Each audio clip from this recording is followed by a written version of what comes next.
Stuck out here, and I want to give you my quick SSF hardcore by the day one update. By the way, Spectral Shield Throw. I've been using it. It is fucking awful.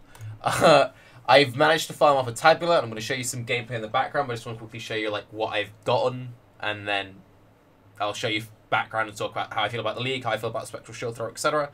These are like the cool things that I've had drop for me. So I had a Divination Distillate. I farmed a Tabula. It took me all the way to level 72 farming Humility cards.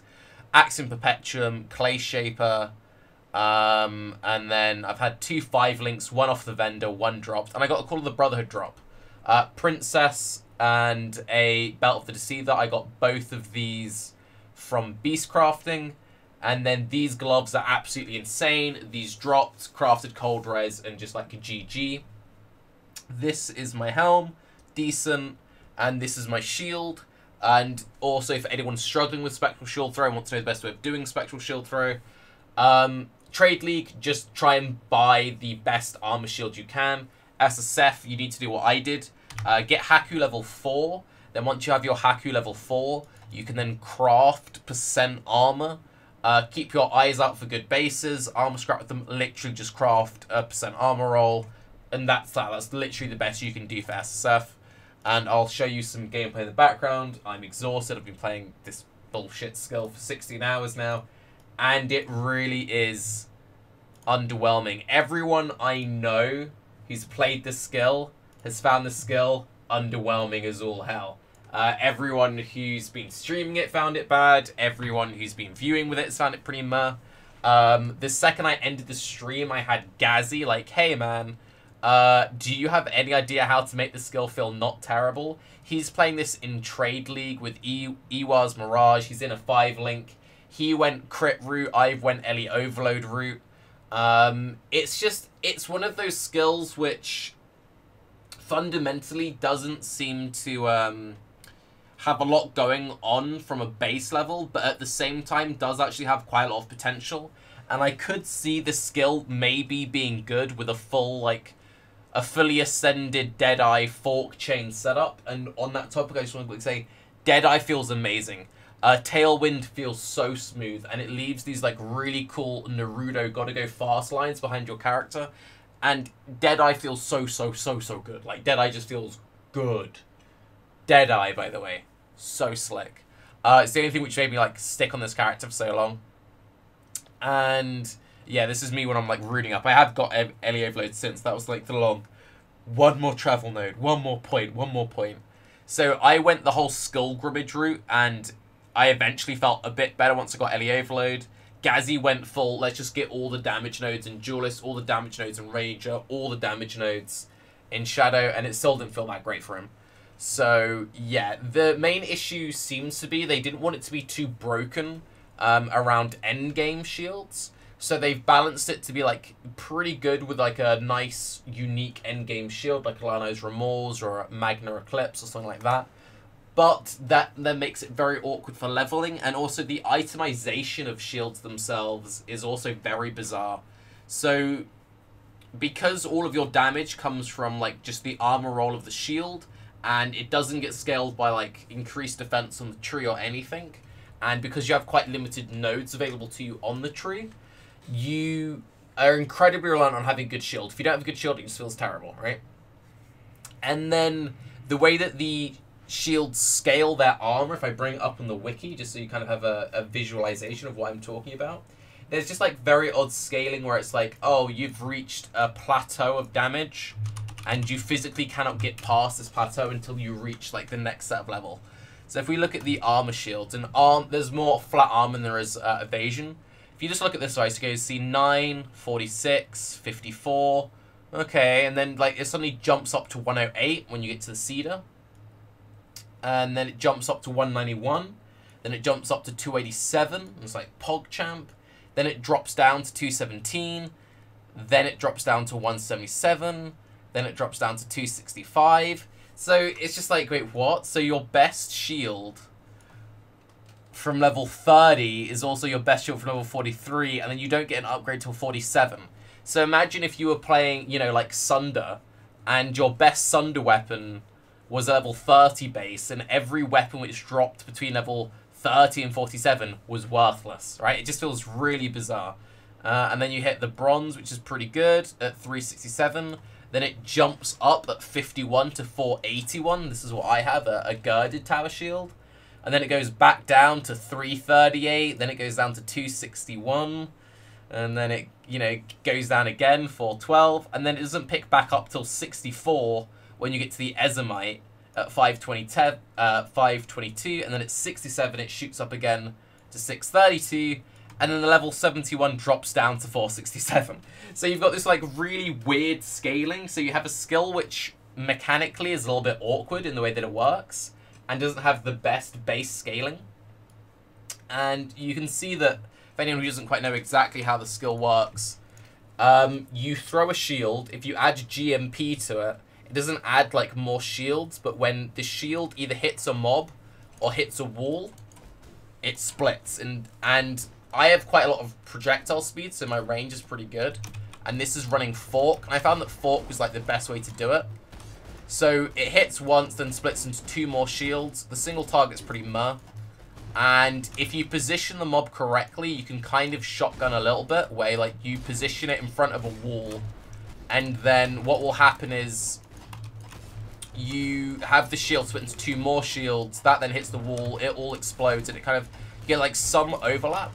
And if this clear looks pretty good, remember I'm level 72 and I'm pretty twinked out in a 5-link, princess, all this good shit, right? And it's like, it's decent but not amazing clear. Now with chain, with fork, I imagine this will actually be pretty decent when you have enough raw scaling. But yeah, it's just a bit awkward. I think the go-to way of leveling this is either to just like have some pre-crafted uniques and rares just carry you, or to go for just loads of flat Ellie scaling and then go for a crit shield, like go for evasion, energy shield gives you base crit, and maybe just go for like loads of crit and just elemental scaling. But it's just kind of like, I quite like this skill mechanically, just because it feels like I'm playing bows, but it's not bows, so it feels slightly unique. Here's an example of like the single target shotgunning in quotation marks. And yeah, so it's just kind of like, the skill itself is a little underwhelming. Ooh, ow. To talk about the Beast Ray League itself, I'm a big fan of Beast Ray League. That guy's too tanky. You see, I have no fucking damage. I really like Beast Ray League because it reminds me a lot of Nemesis League, and it reminds me of Essence. Oh, please don't tell me I'm dead. Oh, okay. The capturing, the netting is terrible. Did we get him? Yes. So, I like the mobs, I like the crafting, amazing for SSF, really glad I went SSF, super glad I went SSF. Roleplay, by the way. The netting is awful, but they're working on it. Hopefully the netting does get better, and GG's made a few posts about how they're going to change and rework the netting. And, yeah, it's just like, it's a really fun league. It just feels kind of meh to play, which is so, it's really disappointing, it's a little bit disheartening. As someone who was very vocal about my concerns of the league, in my own private videos, in Bayclast, in emails that I'd sent to the team saying like, hey, have you guys thought about this, that, and the other? Like, I'm actually kind of concerned about these. And being someone who's been so vocal about so many of these things, being told like, Tarky, it's fine, what do you mean, what do you mean? And then on the other hand, people say, this is the worst league ever, skip it, Baby Rage. This is a really fun league. I love this league. It's really, really fun. But it's just frustrating to have like such seemingly obvious like issues. And it's like, where was the QA team? Where was just that little bit of like polish? Where was that like, in the one day it's taken the community to play it, it's like, yeah, you've changed nets in a way that netting is very frustrating. A lot of the like legendary beasts can't be captured unless they're literally beneath 10% HP. Well, you know, what if your class gives you Cull? A lot of the Ascendancies have Cull. What if you're a Slayer and you have 20% Cull? How are you meant to engage with the league mechanic? Oh wait, you can't. And it's just like, who thought that it was a good idea to have it so you can only capture the legendary beasts if they're below 10% HP in a game where people instantly kill monsters which reach 20% HP, and there's no way of disabling that effect if you're playing that Ascendancy. It's just like... I've accidentally killed so many uniques with them. Like, I go to net it pops out with like 1 health, my golem smacks it, and it's like... I've had some pretty like bad horror stories from summoner players in my chat. But anyway, I don't want to be too negative because, as I said, I am actually really enjoying this league, and I'm more excited about this league than I have been about, I think, any league really going back for a long time. And even though this league has very annoying things, and trust me, this league has some very annoying things going on, I think that this is a mechanic which should go into the core game. Once they can like get the netting mechanic sorted, I think this is like a huge long-term improvement. This is one of those things like 3 leagues from now, when it's had the polish and it's like, oh yeah, this feels cool, this will feel nice. It reminds me of, this is kind of like what Masters should have been. It's like what Prophecy should have been. It's just, it has loads of potential. It feels really cool. I just like it. Maybe I'll feel different like once the hype is worn off, but SSF-wise, it feels so rewarding to be crafting certain Quicksilver flasks, makes that nice early game feel way better.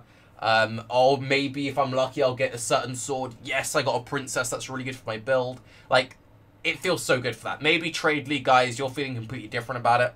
I am curious how you Trade League players do feel about this league in particular. But, yeah, I think what I'm going to do is I'm going to pass out and then wake up and most likely re-roll with my Axiom and my Tabula onto a caster. And then play that, hopefully collect some gear, then I can come back to the Spectral Shield Throw character. Maybe see how some of the Trade League boys are scaling it, but it's like, if people in Trade League are struggling to scale this, then this isn't something to do as your League starter. But I was pretty prepared for that. If you saw my League starter video, I was kind of like, hey, I think this might be a bit Monka-esque, and I'm planning on probably re-rolling this into something else. So yeah, if there's a way to make it feel PogChamp, I'll make it PogChamp later on. Otherwise, I'm just going to re-roll onto a Totem character, collect gear, and then I'll turn this into an Immolate Tornado Shot build. But yeah, I'm Sleepy Cat. Sorry for the rambles. TLDR. Spectral Shield Throw feels meh. Beast Warrior League has so much potential. Even if it's annoying, don't let the naysayers get you down. I honestly think this league has so much goddamn potential. And also, how is Tectonic Strike? Because I've also heard some pretty meh things about that too. But yes, I'm Tarky. Look how much I sink into my chairs. I'm going to go sink into a duvet. Night-night.